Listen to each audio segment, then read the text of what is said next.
Hello नमस्ते सबैजनालाई। आज चाहिँ हाम्रो मागी स्पेशल के रह्यो भनेर म चाहिँ देखाउन गइरहेको छु। हाम्रो मागी स्पेशल चाहिँ प्रन फिस खाने भनेर भयो। हामी प्रन फिस चाहिँ लिएर आयौँ। सी फुडमा चाहिँ अरू पनि थियो तर भिडियो दिदीकोमा छुट्यो। मेरोमा चाहिँ यति नै थियो भिडियो। म चाहिँ घरमा आएर फटाफट बनाउन थालिहालेँ। यता प्रन फिस धोएर यसलाई चाहिँ तार्नतिर लागिहालेँ। यसलाई चाहिँ हल्का तारेर यसको कलर चेन्ज भयो भने चाहिँ यसको मिठासपन अझै धेरै आउँछ। तर मैले बनाएको त थिएन है, फर्स्ट टाइम बनाउन लागेको। अनि यता चाहिँ पाक्दै थियो। म फ्रिजमा चाहिँ खोजिहालेँ के रहेछ भनेर। फ्रिजमा जाँदा केही पनि रहेछ, टमाटो र हरियो प्याजको पत्ता रहेछ। त्यसपछि चाहिँ म यता पाकिरहेको थियो। म टमाटरले पखालेर फटाफट काट्नतिर लागिहालेँ। यता छोरी फेरि रोइरहेको रहेछ कि म बनाउँछु भनेर। ठुलो मान्छेपछि यस्तै हो। फेरि टमाटर चाहिँ दिदीले काट्न थाल्यो। फटाफट टमाटर काट्यो। अनि त्यसपछि म चाहिँ यता भात पकाउन लाग्यो। अनि भाइले चाहिँ भात पकाएको रहन्छ, छोरी पनि यता हाई भन्दैछिन्। फेरि दिदीले छोरीले जिस्काइहाल्यो। म चाहिँ यता भात पकाउन थालेँ। यता अदरक लसुन पनि कुट्न थालिहालेँ। प्रन फिस चाहिँ भइसकेको थियो। यसको कलर पनि चेन्ज भइसकेको छ। त्यसपछि मैले फेरि ग्रेभीको लागि अदरक लसुनको पेस्ट राखेँ। त्यसपछि चाहिँ यसमा मैले प्याज राखेँ। प्याजलाई चाहिँ मिडियम साइजमा काटेर अनि छोरी पनि भलक बनाइरहेको छिन् यता। अनि त्यसपछि प्याज हल्का ब्राउन भइसकेपछि मैले टमाटो राखेँ।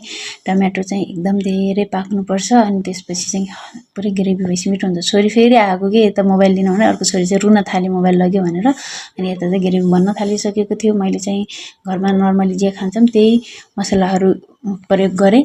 त्यसपछि चाहिँ हामीसँग एउटा चिकन मसला पनि थियो, अनि त्यो पनि राखेँ। यो ग्रेभी चाहिँ एकदम धेरै पाकिसकेपछि चाहिँ यसको स्वाद चाहिँ एकदम धेरै राम्रो हुन्छ। त्यही भएर म चाहिँ पकाइरहेको थिएँ। तेल पनि छोड्न थालिसकेको छ यता। त्यसो म एकदम खतरा कुक हो नि तर क्या। फेरि मेरो भाइ चाहिँ फेरि यता गेम खेलिरहेछ 24 घण्टा। अनि त्यसपछि म पनि आफू राम्री छु नि त। म यसो ऐनामा आफूलाई हेर्दै के वाउ भगवानले मलाई फुर्सदमा बनाएको भनेर। अनि त्यसपछि चाहिँ फेरि म कुकिङको लागि किचनतिर पसेँ। मेरो ग्रेभी चाहिँ मस्त भइसकेको थियो। त्यसपछि मैले त्यसमा प्रन फिस राखेँ।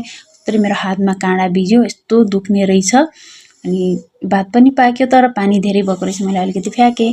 यता प्रन फिस पनि भइसकेको थियो। अनि त्यसपछि यता मेरो दिदीलाई फेरि काम लगाइहालेँ। मैले हरियो प्याज काट्न पठाइहालेँ किनकि मेरो अलिकति कटिङ स्लो छ। मेरो दिदीले चाहिँ फेरि मेरो अनुहार नदेखाइ मेकअप गरेको छैन रे क्या। अनि त्यसपछि यता पाकिसकेको थियो। यस्तो मिठो के। फेरि म खतरा कुकिङ गर्छु नि त। मेरो छोरीले चाहिँ भोक लाग्यो सानी भनेर फेरि यता मलाई बेलौती काट्न पठायो। अनि मैले बेलौती काटेर दिएँ। फेरि छोरीले भन्यो मेरो काटेको लक्षण देखेर तरकारी होइन नि त सानी के काटेको यस्तो रे दिएको खानु नि।